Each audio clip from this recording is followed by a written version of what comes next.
बेरोजगारी का आलम यह है कि नरेंद्र मोदी रोजगार का कैंप चलाती है नौजवानों के लिए कि तुम इजराइल में जाकर काम करो, उनको कैनन फॉडर बना रही है ताकि फलस्तीनियों की जायदादों को हड़प कर सके। तकरीर को टीपू सुल्तान की नजर, सुनिए सर, हो गया खत्म कर रहा हूं सर। मैं अपनी तकरीर को टीपू सुल्तान की नजर कर रहा हूं। ये टीपू सुल्तान की फोटो है, क्या आप इससे भी नफरत करेंगे सर? ये संविधान में टीपू सुल्तान की फोटो है जिस पर वल्लभ भाई पटेल ने साइन किया। श्यामा प्रसाद मुखर्जी।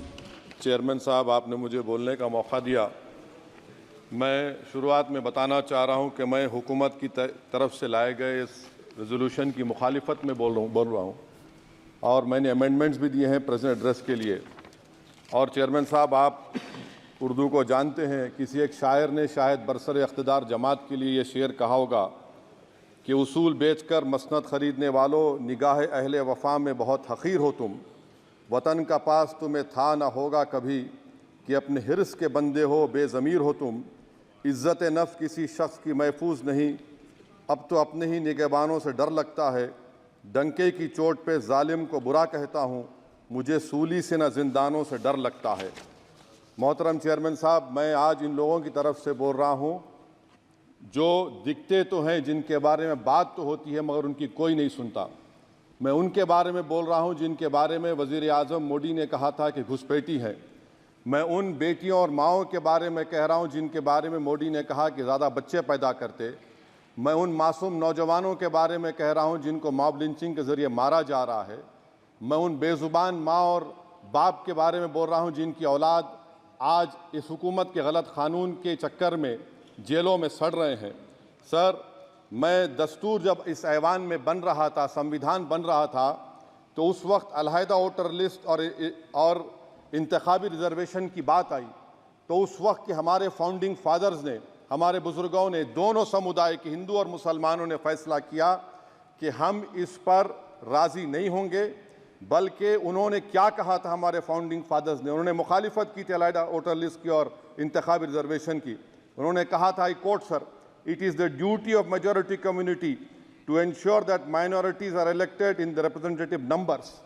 बीजेपी मुसलमानों की नफरत पर जीतती है और मुसलमानों के नाम निहाद मसीहा मुसलमानों के 90% ज़्यादा वोट हासिल करते हैं, मगर फिर भी इस ऐवान के दरवाजे नहीं खुलते मुसलमानों के लिए और सिर्फ 4% मुसलमान जीत कर आते हैं।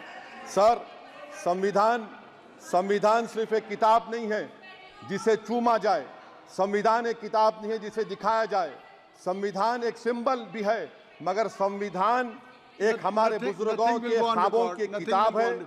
हमारे जमहूरियत को हमारे बुजुर्गों ने इस तरह समझा, हमारे फाउंडिंग फादर्स ने इस तरह जमहूरियत को समझा कि इसमें हर समुदाय और मजहब और समाज के मानने वाले लोगों की राय को शामिल किया जाएगा इस मुल्क को चलाने के लिए। मगर इस ऐवान में सिर्फ 4% मुसलमान जीत कर आते हैं। मैं संविधान से जो मोहब्बत के दावे करते हैं उनसे कहूँगा कि कभी उठाकर पढ़ो कॉन्स्टिट्यूएंट असेंबली डिबेट्स में कि नेहरू ने, H.C. मुखर्जी ने, सरदार हुकुम सिंह ने माइनॉरिटीज़ के बारे में क्या कहा था।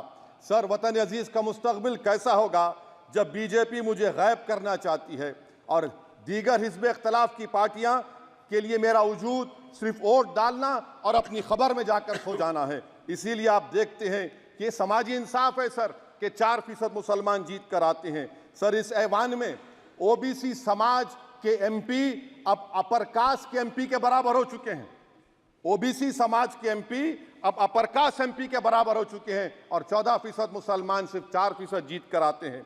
CSDS का डेटा ये बताता है कि इस मुल्क में जो वोट बैंक है, जो एक मुश्त वोट डालता है, वो अपर कास्ट का है। मुसलमान का कभी ना वोट बैंक था ना कभी रहेगा। सर, 4 जून के बाद 6 मुसलमानों की मॉब लिंचिंग हुई।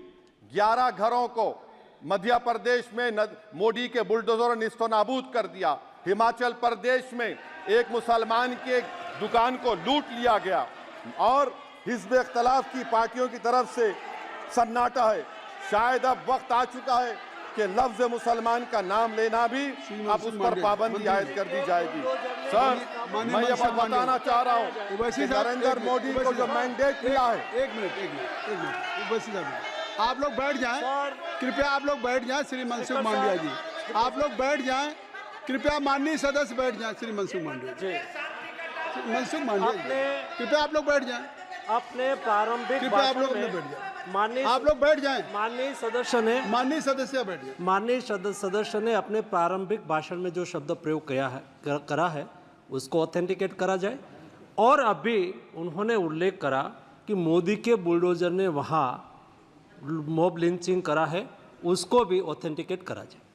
निश्चित तौर से इसको ठीक है ठीक है ठीक है ठीक है ठीक है। उवैसी साहब जब भी कोई बात नहीं नहीं सर, आप चेयर पर बैठे हैं जी, इसलिए आप उसको- मंत्री जी को पेट में दर्द हुआ, माशाल्लाह, शुक्रिया उनका। नहीं, तो मंत्री- सर मैं ये बोल मंत्री की रहा था, जवाबदेही है ये अरे ये नहीं मंत्री इससे की बुरी बात क्या है? जवाबदेही। पेट में दर्द हो सकता है। वो दर्द ये सब ठीक अच्छा नहीं। दर्द हुआ, चलिए दर्द हुआ, दिल का दर्द हुआ।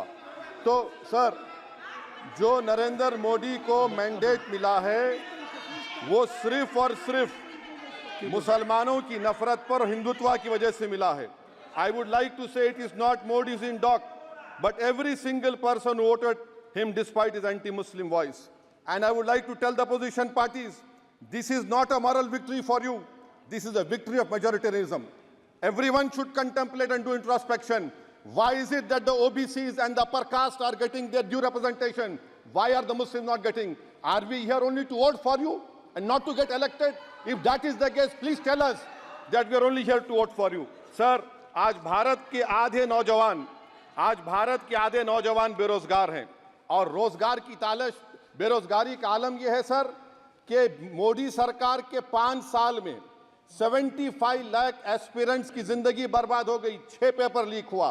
बेरोजगारी का आलम यह है सर कि रशिया जा रहे हैं, वहां जाकर अपनी जानों को दे रहे हैं। बेरोजगारी का आलम यह है कि नरेंद्र मोदी रोजगार का कैंप चलाती है नौजवानों के लिए कि तुम इजराइल में जाकर काम करो, उनको कैनन फॉडर बना रही है ताकि फलस्तीनियों की जायदादों को हड़प कर सके। ये भी कंक्लूड करें। अरे सर मेरा टाइम है। कहाँ टाइम है सर, आप ये टाइम ले लिए मेरा। सर मैं 2 मिनट दीजिए। ये विश्वगुरु की पॉलिसी है। इजराइल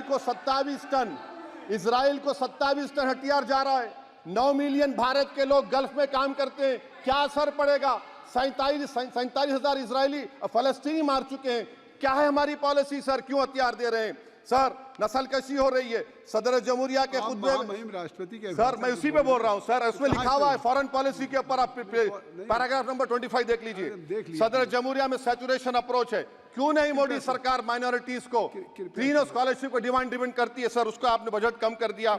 सर बनारस का बुनकर 18 महीने से मंडी का शिकार है, सूरत और बेंगलुरु जा रहा है। सर आखिरी बात कंक्लूड कर रहा हूं, आखिरी बात सर, पनून केस में निखिल गुप्ता, मोदी ने कहा था कि हम घर में घुसकर मारा, तो निखिल गुप्ता को किसने ऑर्डर दिया था पनून को मारने का?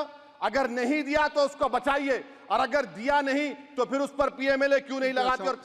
सर समाप्त करो। कमेटी बनाई आपने, उसका क्या हुआ? सर हम एससीओ को नहीं जा रहे। सर मैं आपको बता रहा हूं कि मैं अपनी इस तकरीर को टीपू सुल्तान की नजर, सुनिए सर, अब हो गया खत्म कर रहा हूं सर। मैं अपनी तकरीर को टीपू सुल्तान के नजर कर रहा हूं। ये टीपू सुल्तान की फोटो है, क्या आप इससे भी नफरत करेंगे?